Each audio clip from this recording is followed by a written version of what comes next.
E o programa UFAL no combate ao coronavírus tem a satisfação de conversar, entrevistar agora o reitor da Universidade Federal de Alagoas, Josualdo Tonholo, ele que é bacharel e licenciado em Química pela Faculdade de Filosofia, Ciências e Letras de Ribeirão Preto, é mestre e doutor em Físico-Química pelo Instituto de Química de São Carlos, São Paulo, e é professor titular aqui da Universidade Federal de Alagoas, vinculado ao Instituto de Química e Biotecnologia, reitor. Sempre uma satisfação ler bonitos currículos para a gente discutir um assunto tão importante relacionado a essa pandemia do coronavírus e, sobretudo, ressaltar o trabalho que vem sendo desenvolvido pelos pesquisadores e docentes da Universidade Federal de Alagoas. Aliás, eu acredito que desde que o senhor assumiu a instituição em janeiro deste ano, certamente essa pandemia tem sido seu maior desafio? Gilca, é sempre um prazer falar contigo, apesar desse momento atípico que a gente está vivendo, né? É verdade. E é interessante, né? Nós assumimos a Universidade Federal de Alagoas no dia 29 de janeiro, aqui em Maceió, e desde então a gente não teve um dia de normalidade. Não foi um dia de normalidade. Porque logo depois veio o carnaval e aí já a pandemia em abril. Veio o carnaval, primeiro a gente teve a situação do orçamento, a gente já sabia a universidade que ia pegar com todas as suas dificuldades, né? Mas a gente não tinha a mínima ideia de que ia nos restar de orçamento para trabalhar. 2020. E exatamente nesse período aí o orçamento não estava fechado. Então nós assumimos uma universidade ainda sem orçamento. Quando sai o orçamento, né, com um corte substancial. E até recentemente esse orçamento está sendo mexido e remexido pelo próprio Ministério da Educação. Problema do orçamento, vamos trabalhar o processo seletivo dos nossos estudantes para garantir que os estudantes que fizeram o Enem possam entrar na universidade. Né? Então, toda a massa crítica da universidade mobilizada para fazer o processo seletivo do SISU, que é posterior ao Enem, né? Fazer os trabalhos de heteroidentificação, e conseguir selecionar os estudantes que deveriam estar fazendo matrícula. Conseguimos fazer essa parte. Na hora que os estudantes estão ratificando a matrícula e as aulas estão prestes a começar no dia 16 de março, vem a pandemia. Nós temos que suspender as atividades. E tinha um motivo para isso. A Universidade Federal de Alagoas tem cerca de 3.000 estudantes de outros estados, os novos e os antigos.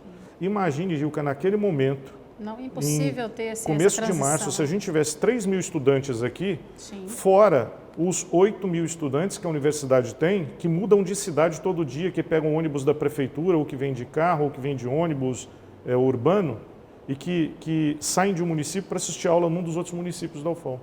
Então nós teríamos uma situação de propagação deflagrada do coronavírus, e a gente traria muito mais risco para o estado de Alagoas. A UFAL é a instituição que mais movimenta pessoas no estado, né? Nas suas 8 sedes, e você tem estudantes movimentando o tempo todo em todas as cidades. Basta ver o número de ônibus que a gente tem, né, lá na universidade à noite no estacionamento. Então, assim que houve esse comunicado da pandemia, o senhor necessariamente já seguiu as orientações do Ministério da Saúde, já suspendeu as atividades e já criou esse comitê de gerenciamento, né, do Covid-19. Antes ainda, né, as aulas foram suspensas agora no dia 16 de março e a gente assumiu o final de janeiro.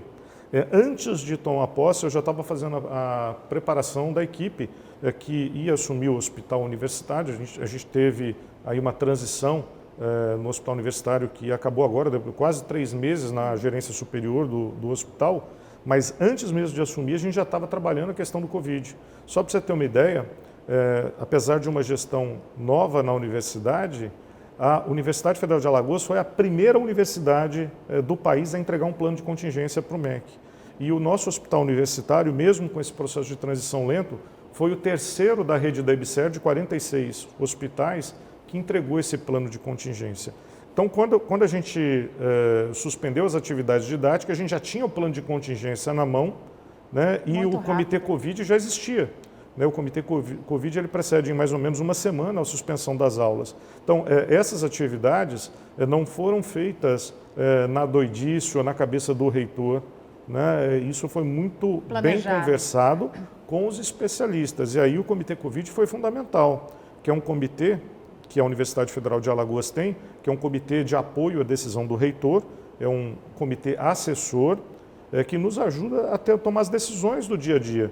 suspender a aula, não suspender a aula, estimular EAD, não estimular EAD, pedir um plano de contingência para os terceirizados ou não, são atividades que a gente só pode tomar com base na opinião de especialistas. E aí são 11 integrantes desse comitê nas mais diversas áreas de atuação. Exato, porque não basta só ouvir o especialista da área da saúde, médico, enfermeiro, né? Eu tenho que ouvir o especialista em comportamento de massas, eu tenho que ouvir o especialista em comunicação, eu tenho que ouvir o especialista em gestão, em logística, porque essa situação é extremamente complexa, inédita. A gente nunca tinha se deparado com uma situação dessa. Então, nós estamos aprendendo o tempo todo. Essa decisão de suspender o calendário acadêmico foi uma decisão tomada no dia 16 de março, exatamente o dia que iria começar as atividades, né? Então, exatamente para prevenir, porque nessa primeira semana é a semana de reajuste de matrícula, de confirmação de matrícula. Então, se a gente tivesse autorizado o recomeço das aulas, nós teríamos colocados nas salas esses estudantes de fora. Vamos falar da importância do trabalho dos pesquisadores, né, que integram a Universidade Federal de Alagoas e que, sobretudo, desenvolvem um trabalho científico fundamental, não só para a própria população, mas eu destaco, e principalmente isso, para os próprios gestores públicos, onde eles conseguem ter acesso às informações produzidas e estudadas cientificamente na universidade para tomar decisões mais assertivas, seja no âmbito, né, do combate à epidemia nos bairros, todo o levantamento que é feito. Então, o que eu acho importantíssimo é colocar esses profissionais da universidade à disposição da sociedade, né, reitor? E é uma coisa maravilhosa. Ser gestor da universidade, nesse momento, apesar do desafio, tem sido muito gratificante. Eu estou vendo a oportunidade que a universidade tem de mostrar o sentido da sua existência para a sociedade. Exato. É um momento ímpar. É verdade. E apesar de que a Universidade Federal de Alagoas não está na sala de aula, na aula presencial, todas as demais atividades da universidade estão funcionando regularmente. As bolsas de ensino, de extensão, de pesquisa estão sendo pagas, né? As atividades de extensão continuam acontecendo, as bancas de mestrado e de doutorado estão acontecendo regularmente, os processos de progressão docente estão acontecendo. Só que nós precisávamos de ter uma participação mais efetiva, mais agressiva nesse momento. Desde a configuração, né, do Comitê Gestor Covid do Estado, do Gabinete Civil, em que nós tivemos participação, né, até estratégias de posicionamento, como tomar liderança, por exemplo, numa coisa tão básica que é fabricação de máscaras, né, ou produção de álcool em gel. A gente viu o grupo da Química aqui se apresentando também, né, ações que são corriqueiras, mas de itens que estão faltando no mercado e que são fundamentais para o combate imediato. Mas a gente não parou só nessas situações, que eu diria que são situações já estabelecidas. A gente está tratando outros temas que são de pesquisa profunda, por exemplo, comportamento de multidões em situação de pandemia. Evitar aglomeração, nunca tinha sido tratado. A questão da georreferência, quer dizer, todos esses estudos e dados hoje cada vez mais importantes para você ir preciso ao local do foco. Trabalhar epidemiologia e projeção matemática com modelos matemáticos confiáveis é uma coisa muito rara de acontecer. A gente teve a oportunidade, a universidade, né, correspondeu, mostrou serviço, né? Hoje a gente tem o governo do estado de Alagoas tomando decisões com relação ao isolamento social ou a um eventual lockdown, que são baseadas em decisões científicas e com a participação da Universidade Federal de Alagoas, já que a gente está no comitê científico do Consórcio Nordeste, a quem o governador ouve. Exatamente, eu ia falar desse comitê também, que é importantíssimo porque, de certa forma, ele alinha as ações em nível de Nordeste, por exemplo, onde se pode estar direcionado o foco, que está dando certo em um, que pode dar certo em outro, mas, sobretudo, compartilhar esses estudos científicos é muito importante. Eu acho que tem um detalhe aí muito importante.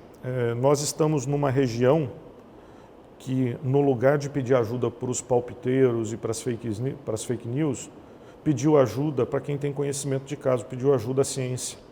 E quando você tem um comitê científico que é presidido pelo professor Sérgio Rezende, o nosso ex-ministro de Ciência e Tecnologia, um físico que é uma sumidade, né, pelo Miguel Nicoleles, pelo professor Fábio Guedes, o presidente da nossa FAP, né, você fica muito tranquilo. As pessoas, mais de 100 pesquisadores que trabalham nesse comitê, são pessoas que têm um histórico de colaboração com a ciência e com o mundo e que estão voluntariamente cedendo as suas forças, as suas energias e o seu conhecimento para dar alguma resposta para a gente ter uma saída menos ruim nesse momento.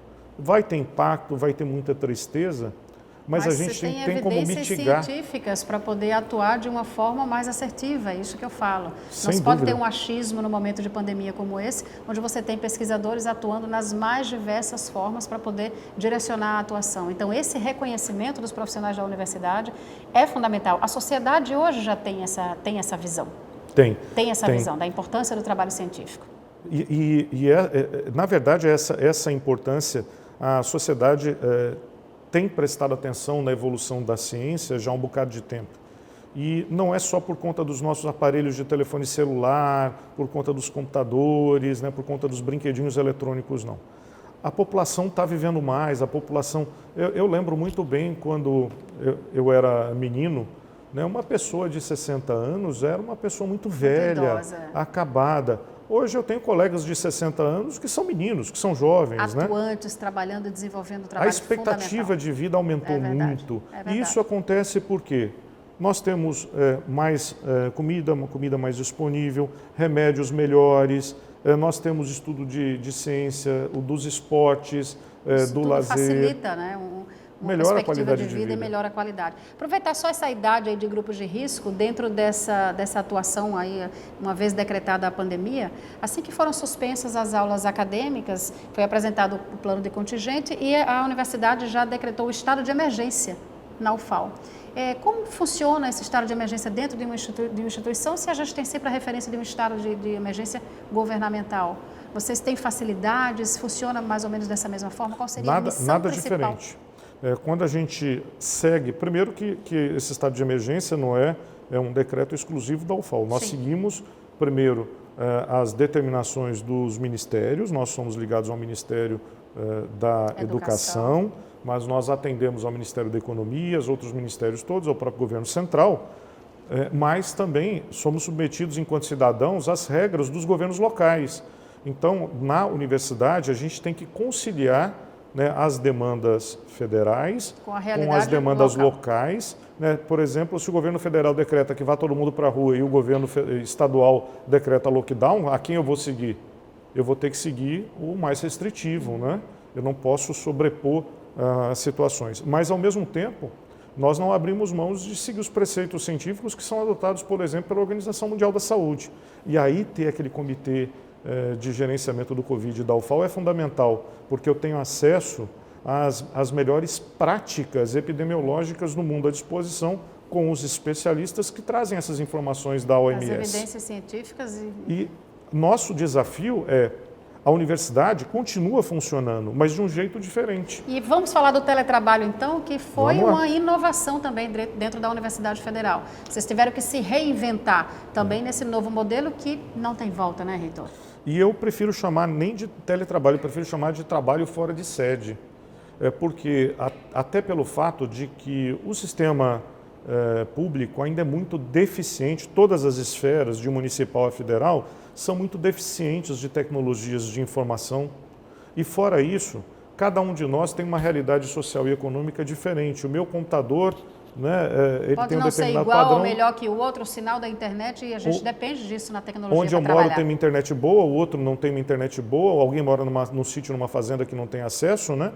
Então eu estou preferindo chamar de trabalho fora da sede, porque o trabalho continua sendo desenvolvido, por vezes via tele, e por vezes no manual mesmo, pegando uma caixa de papelão, colocando todos os processos presenciais, levando para casa para despachar em casa, né, e fazendo o trabalho em casa. E aí vocês criaram o programa UFAL Conectada, que também oferece cursos de educação à distância, porque está bem claro de que a universidade não parou em nenhum momento. Apenas as ações presenciais, e muitas ainda não, porque tem vários pesquisadores que continuam indo e frequentando os laboratórios, né? Então esse programa, ele também tem sido fundamental para isso, para a ocupação desses estudantes com cursos e, sobretudo, proporcionar uma forma de qualificação também para esses alunos nesse momento. Mas eu acho que a validade fundamental nesse momento primeiro, a gente não sabe o que vai ser no pós-Covid. É verdade. Eles estão dizendo que é o novo normal que vem aí, Só que a gente ainda não sabe qual é esse novo normal. Então, esse é um momento em que a gente tem que manter a mobilização de toda a nossa comunidade. A comunidade da UFAL hoje é uma comunidade grande. São cerca de 29 mil estudantes de graduação e pós-graduação, mais escola técnica de arte. Nós temos cerca de 3.800 servidores técnicos e docentes, mais aproximadamente 3.800 servidores terceirizados. Fora aqueles que transitam.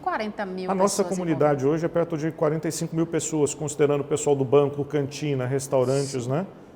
É uma cidade grande, talvez aí a terceira ou quarta maior cidade do estado, né? A UFAL, mas espalhada por todo o estado. Olha a situação.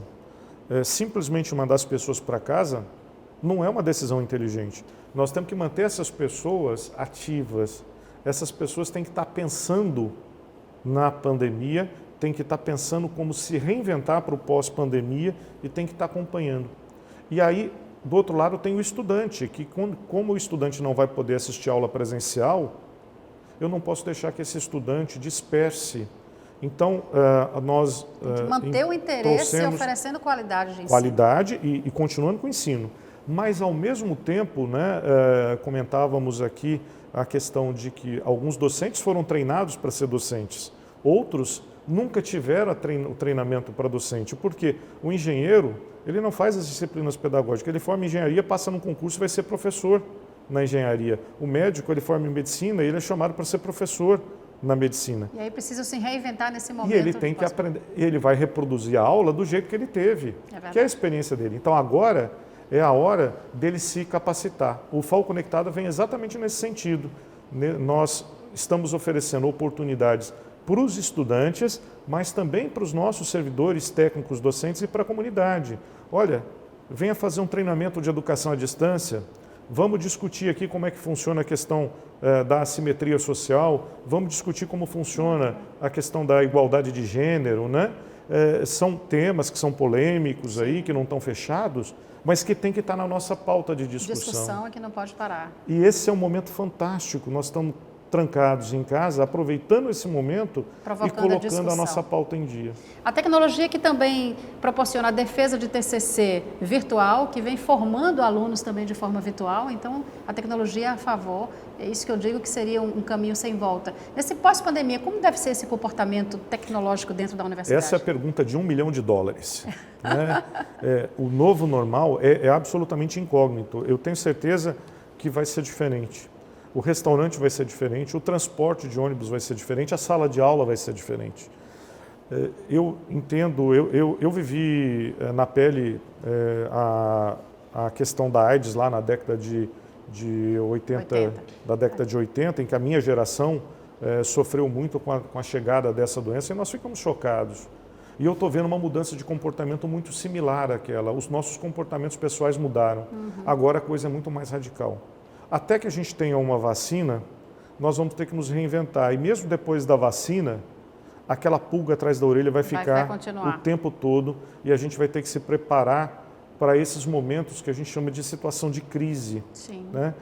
E cá entre nós, Gil, que o estado de Alagoas tem vivido várias situações de crise, hein? Olha, nós passamos por uma crise há coisa de 10 anos com a quebra da cana-de-açúcar e de todo o setor sucroalcooleiro. Todo o histórico no nosso estado que vem nos fortalecendo, né, reitor? Na sequência, né, o problema do óleo derramado agora recentemente nas praias. Para completar a situação, a crise do Pinheiro. E agora vem o Covid, né? Covid, é verdade. Como é que vai ser um hotel no pós-Covid? Ele vai ter sentido de existir? Como é que vai ser uma companhia aérea no pós-Covid? Tem que mudar, vai ter que mudar. Tudo vai ter que mudar. A sala de aula não vai poder mais ter 100 estudantes. É verdade. Vai ser diferente.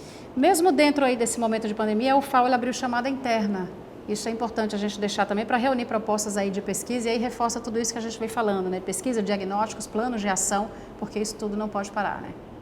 A universidade tem sido extremamente ativa desde que assumimos a gestão há 3 meses e meio, no sentido de buscar a oportunidade para que os nossos pesquisadores mostrem aquilo que a gente tem de melhor, né? Um serviço de qualidade. E vem funcionando bem essa chamada interna, reitor? Porque isso envolve pandemias, desastres naturais, calamidades, enfim, outras situações.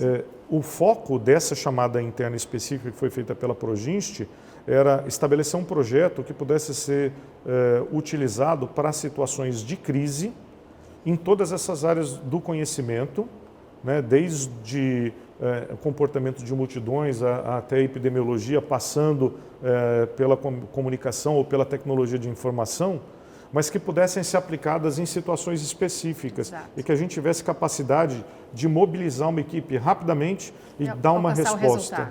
Como aconteceu, por exemplo, quando a Universidade Federal de Alagoas se colocou à disposição para ajudar no derramamento de óleo, né, em que os pesquisadores da universidade se mobilizaram, deram resposta. Verdade. E isso foi reconhecido por toda a sociedade, foi reconhecido pelos órgãos federais. Né? Nós tomamos a liderança e mostramos, desde identificar qual foi o ponto de vazamento lá no meio do oceano, para que pudessem achar os possíveis navios, né? Até o que fazer para recuperar os animais, para as praias, né, a região bentônica. Aponta e mostra o resultado de que forma. Imagine se a gente tiver um time pronto para ser acionado quando for necessário nessas situações de emergência, de calamidade, de enchente. Né, é fundamental, esse tipo de pesquisa é fundamental.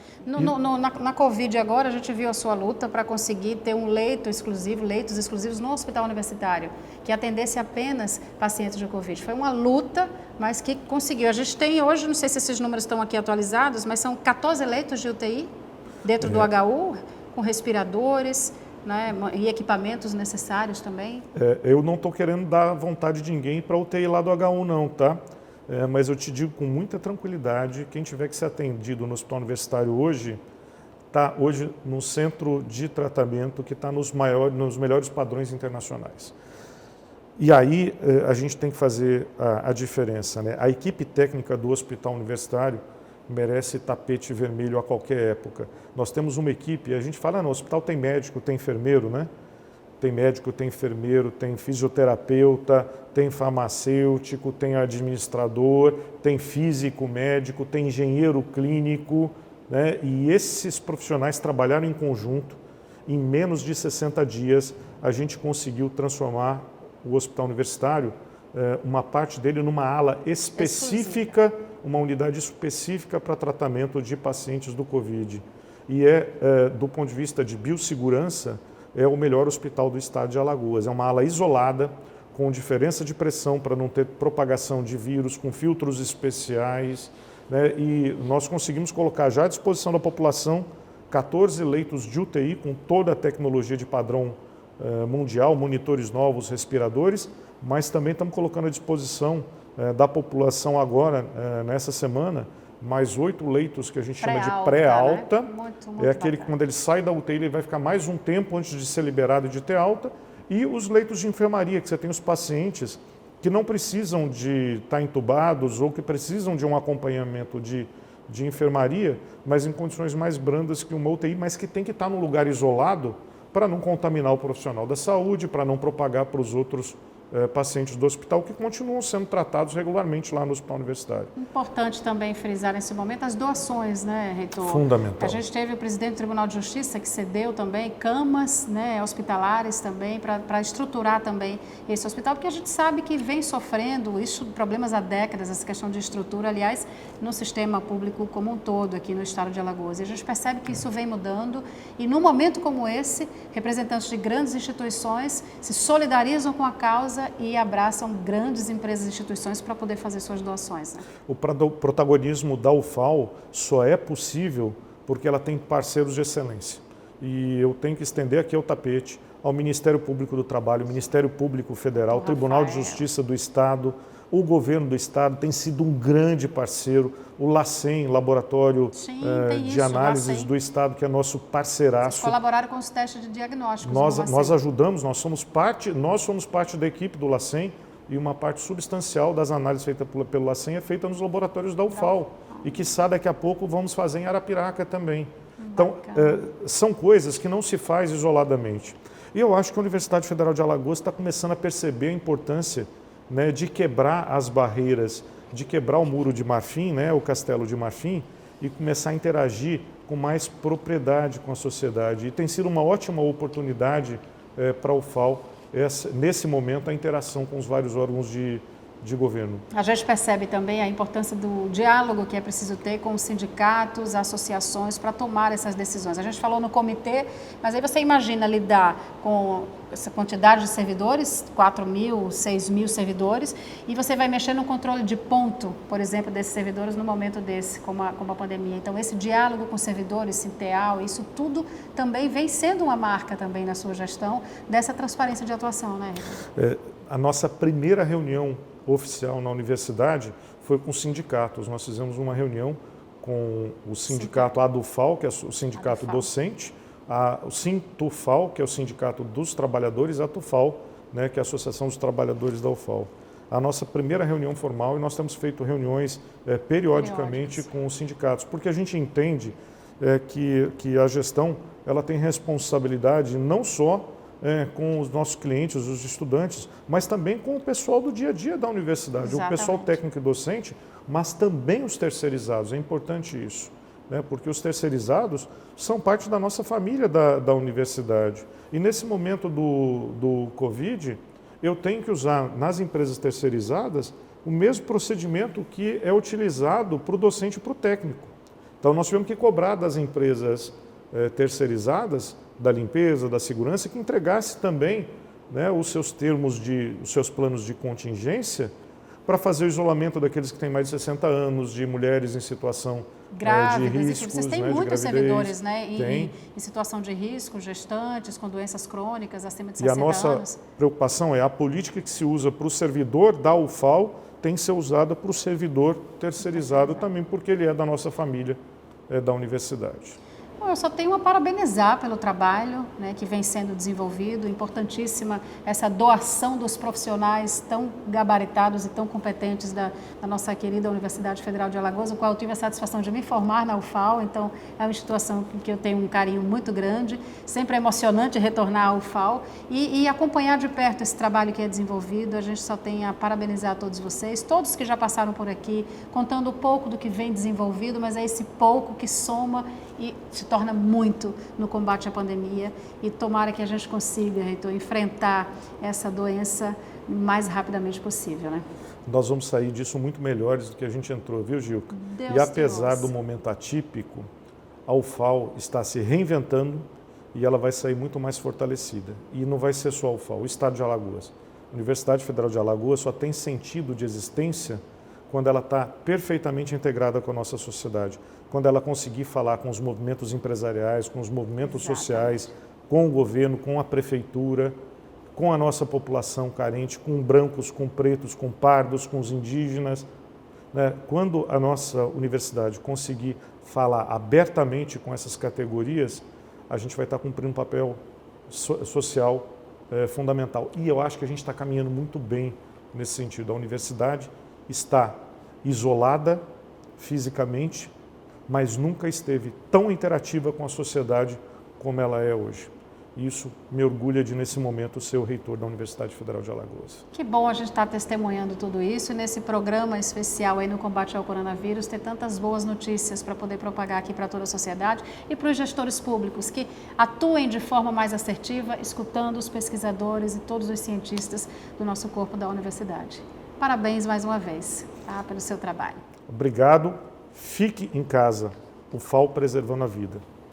Agradecemos então a presença do Josialdo Tonholo, reitor da Universidade Federal de Alagoas, nesse programa, o FAO no combate ao coronavírus, que é uma ação da Pró-Reitoria de Extensão da UFAL, com o apoio importantíssimo do Ministério da Educação. Até a próxima, então.